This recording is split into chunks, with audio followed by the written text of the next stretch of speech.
Assalamualaikum warahmatullahi wabarakatuh. Pada sesi ini, kita akan membahas tentang etika bisnis dalam berwirausaha. Ada dua hal yang akan kita bahas di sini. Yang pertama, mengapa etika penting dalam berwirausaha. Nanti juga kita akan memaparkan contoh-contohnya. Yang kedua, kita akan membahas tentang etika bisnis dalam kaitannya dengan menuju bisnis yang sukses dalam jangka panjang. Ikutin ya dari awal sampai akhir pembahasannya.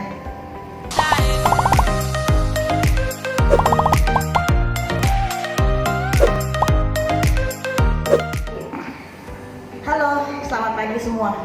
Ketemu lagi dengan Bu Sinta. Hari ini kita akan membahas topik etika bisnis. Bahasan yang pertama, mengapa etika penting dalam berwirausaha. Saya ingin mengajak teman-teman untuk flashback sedikit ke mata kuliah etika kepribadian. Di mata kuliah itu, kita semua diajak untuk menampilkan hal-hal yang baik, nilai-nilai yang baik dalam perilaku kita sehari-hari. Apa contohnya? Positive thinking, percaya diri, menguasai communication skill, berpenampilan yang rapi, sopan, dan menarik, bisa bekerja sama dengan tim. Untuk apa sih sebenarnya hal-hal itu semua? Jawabannya adalah untuk diri kita sendiri. Di dalam berbisnis misalnya di kantor, kalau kita menampilkan hal-hal yang baik, maka bos kita, kolega kita, anak buah kita akan menyukai kita. Balik-baliknya, mulusnya karir kita sendiri. Kalau kita menjalankan bisnis dengan nilai-nilai yang baik, maka mitra bisnis kita pun akan menyukai kita. Dan yang terpenting, customer kita akan suka sama kita juga. Bahkan mungkin kompetitor kita juga segan sama kita. Baiklah, kita sekarang akan membahas contoh-contoh prinsip bisnis yang tidak baik. Dan jangan ditiru ya.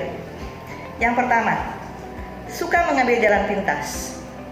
Di saat orang memulai usaha merangkak dari bawah, ya, bekerja keras, bercucuran keringat dan air mata, ada sebagian orang yang tidak mau melakukan itu. Dia terima order, ambil duitnya, deliver barang sesuka hati tanpa melihat spek atau kualitas. Ya. Ada orang berbisnis, tetapi dalam pelaporan keuangan dia memanipulasi. Ada orang bisnisnya sukses, tapi nggak mau bayar pajak. Ada orang buka bisnis, tapi banyak-banyak janji gitu. Tinggal janji menyelesaikan proyek 1 minggu, kenyataan sampai 1 bulan belum selesai. Yang lebih fatal lagi, ada orang memproduksi barangnya membahayakan orang lain. Mungkin teman-teman pernah baca di koran, ada 20 anak sekolah keracunan makanan di UGD setelah mereka mengkonsumsi makanan yang dijual di depan halaman sekolah. Ternyata penjual makanan tersebut menggunakan barang yang sudah expired dalam bahan makanannya. Beberapa tahun yang lalu, ada juga perusahaan semprotan serangga. Produknya ditarik dari peredaran karena diduga spray yang mereka pakai bisa membahayakan kesehatan. Dari sini teman-teman, ada contoh-contoh bisnis yang tidak baik. Ya. Sebenarnya itu tadi adalah prinsip-prinsip bisnis yang tidak baik. Ya. Jangan ditiru. Mengapa? Karena kalau kita menjalankan bisnis tanpa etika, ya, bukan hanya beresiko besar, kita juga beresiko dengan hukumnya. Ya. Belum lagi keselamatan dan keamanan diri sendiri dan perusahaan gak bisa dijamin. Bisnis bisa hilang dalam sekejap. Kita tahu bahwa setiap wirausaha berhak untuk mendapat keuntungan, tapi carilah keuntungan dengan cara-cara yang benar. Jangan membohongi, ya. Jangan menipu, jangan janji-janji palsu, apalagi membahayakan konsumen. Oleh karena itu teman-teman, jalankanlah bisnis dengan benar, dengan cara-cara yang benar. Ya.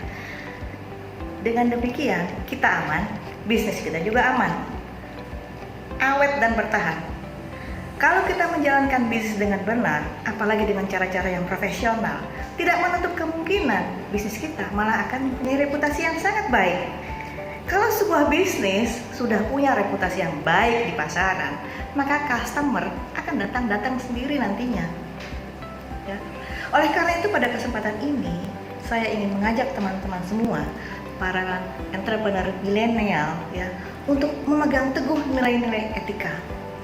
Jangan berkompromi sekecil apapun untuk melakukan pelanggaran etika. Ya, karena di dalam etika tidak ada pelanggaran kecil dan besar.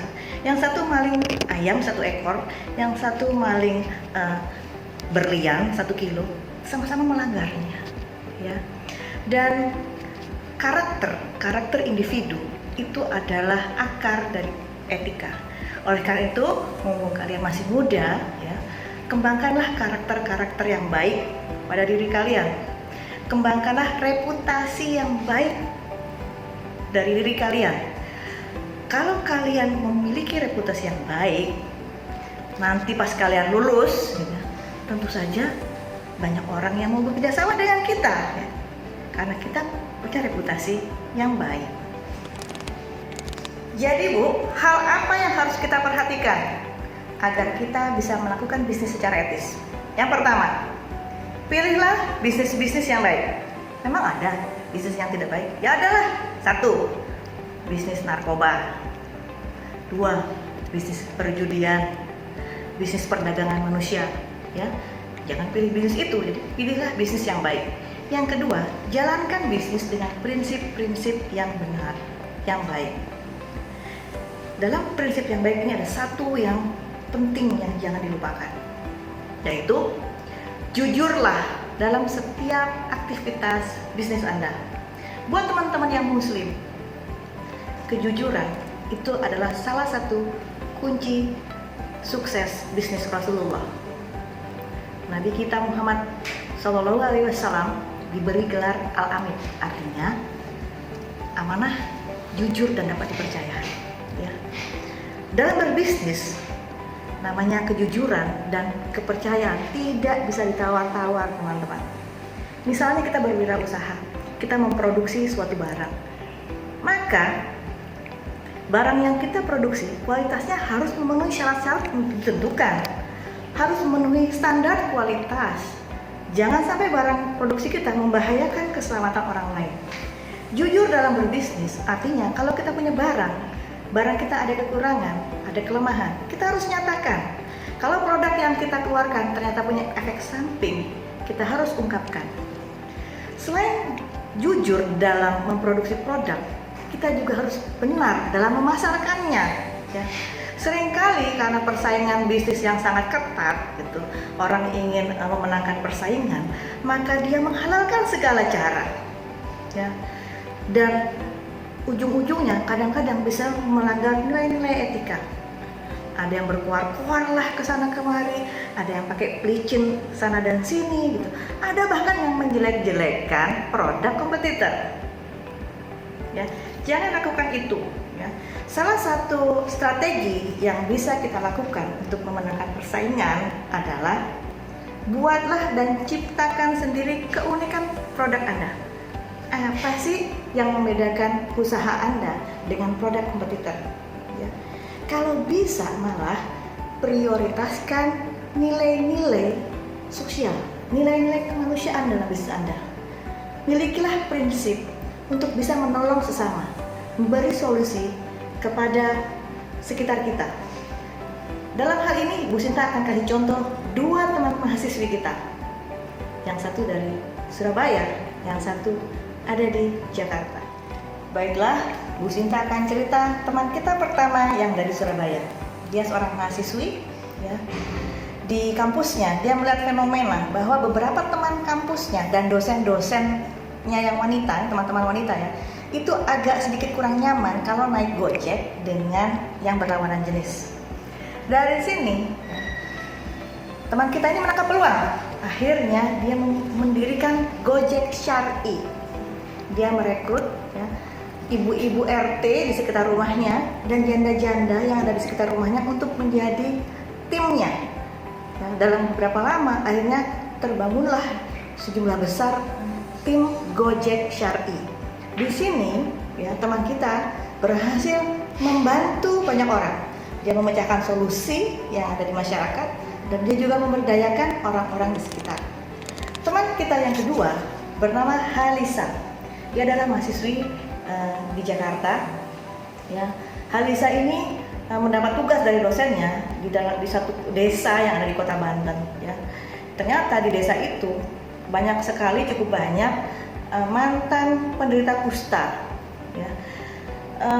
Para penderita kusta ini setelah mereka dirawat di rumah sakit, mereka malu untuk pulang ke kampungnya. Akhirnya mereka tinggal di sekitar rumah sakit. Ya. Di sini teman kita Halisa berpikir bagaimana bisa mengubah pola pikir para penderita kusta ini dan memberdayakan mereka. Akhirnya melalui komunikasi yang intens, mereka berhasil, ya teman kita ini berhasil mengumpulkan 20 mantan penderita kusta untuk dilatih menjahit, dilatih pasang manik-manik, dilatih bikin jilbab dan sebagainya. Teman kita ini juga mengundang salah seorang fashion designer. Lama-lama bisnisnya semakin besar dan omsetnya mencapai ratusan juta rupiah per bulan. Dan teman kita ini terpilih menjadi 10 pengusaha muda sukses Indonesia. Dari sini apa yang kita lihat? Apa yang kita ambil dari Gojek Syariah dan teman kita yang dari Jakarta? Bahwa dalam menjalankan bisnis, milikilah nilai-nilai kemanusiaan. Jadi di bisnis kita membantu memecahkan masalah yang ada di masyarakat dan kita memberdayakan masyarakat. Ya. Dengan demikian, teman-teman nanti sebutannya bukan hanya entrepreneur, tetapi socialpreneur. Tips praktis menjalankan bisnis yang beretika. 1. Yakinkan diri Anda bahwa Anda bisa menjalankan bisnis yang bersih yang dijalankan oleh orang-orang muda yang berakhlak mulia. 2. Beranilah dalam 2 hal. Berani kaya, berani takwa. Dalam menjalankan bisnis, kedepankan nilai-nilai kejujuran, transparan, saling melayani, saling membantu, dan saling menguntungkan satu sama lain. Yang terakhir, jangan tergoda jalan pintas. Ya. Yakinlah bahwa kerja keras tidak akan mengkhianati hasil akhir. Apa yang kita tanam akan kita tuai. Kalau kita menanamkan kebaikan, maka kita akan menuai kebaikan. Sabarlah menanti hasil panen dan semua